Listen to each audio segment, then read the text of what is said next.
Hey everyone, I'm here today with the game Luxantis. I might be saying that wrong, but it is a cute little game produced by Haba Games. It came out last year during Essen in the fall. In Germany, it is the legend of basically the will-o-wisps, these little light creatures in the story. But Luxantis Castle is what it revolves around. We're going to take a second here and look at the game, how it plays, who it's best for, why you might want to pick it up. But yeah, I'll go through the components. We'll talk about that. Let's go ahead and do that. All right, so let's talk about the gameplay. The game is about protecting your castle, the castle of Luxantis. You'll see that castle right here. You are playing as 2 to 4 adventurers in a magical woods, where there are magical items that can help stop the night creatures. Let's take a look at one of those cards. The night creature cards, let's see here. The night creature cards look like this. They can have anywhere from 2 to 4 magical items that you're going to have to find in order to banish them. Once you banish those creatures, they're out of the game. And you've stopped them. But you start with a deck of 8 cards, 4 here, 4 laid out on your board. And as the creatures progress, you add more to the bottom. You decide as a team, this is a co-op game, you decide as a team which creature should go towards the castle. If any of those creatures were to reach the castle, you all collectively lose. If you stop all 8, the 4 here, and the 4 starting ones, then you've won the game. So, 4 players start in the clearing over here. You press the green button to turn the table on, the board game table on, and it will flash like we saw at the beginning a minute ago. And then we also reset it.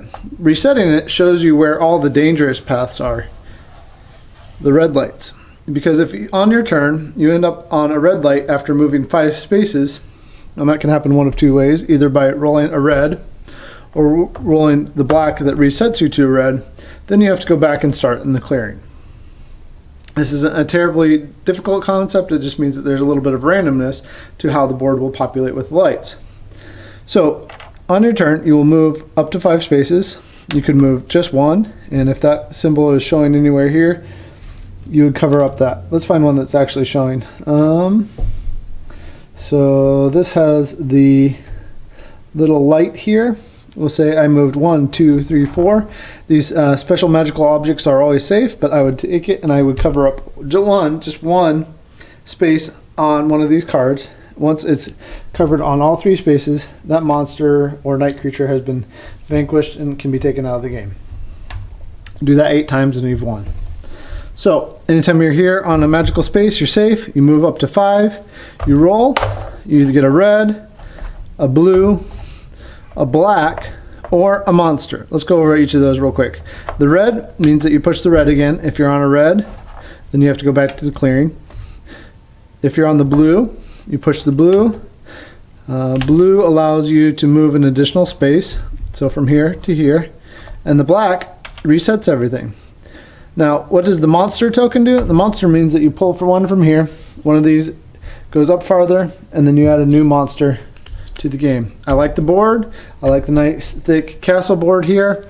The other components are very simple, but they're nice and clear, and they add to the aesthetics of the game. Simple game, easy to learn. Like it. We'll talk about my final feelings here. So now that I've gone over the components and all of that and shown you how the game plays, I'll go over what I think and feel about this game. I think, as usual, Haba makes great quality component games that are fun and engaging and bright and that children like to play. I tried this out with my soon-to-be 8-year-old son and his 2 friends, 6 and 9-year-old, and they really liked it. They liked the LEDs, they liked the quality of the game, they liked how easy it was to learn. We taught it in less than 5 minutes, and then they were playing, and they were able to play on their own. They enjoyed the game. It's a good game for that age. It's a good family game. It's not something that's going to take you a long time to play. It will be something that kids will likely want to come back to because of the LEDs. It does say ages 6 to 99. I would probably say You could go down to 5, maybe even 4 for a child who's familiar with games. If they know how to play something like Labyrinth and they know how to do that well, they could do this. This game, there's not much to dislike about it as far as what it is. It is definitely not an older person strategy game, even though that's where it was first shown. Here in the U.S., it was on Board Game Geek to some adults on the SN video stream. But it is a family game, a light memory game. Some younger children might find the memory part a little bit more challenging since the lights change and do all that sort of thing. But overall, it's cool. It's a fun little thing. Neat. The mechanics are fun. I see this becoming something like Labyrinth is that it's a memory game, and it's a puzzle solving game that will be around a long time and that parents aren't going to get annoyed with. Luxantis, come check it out. We have copies. It's fun. We'll see you later.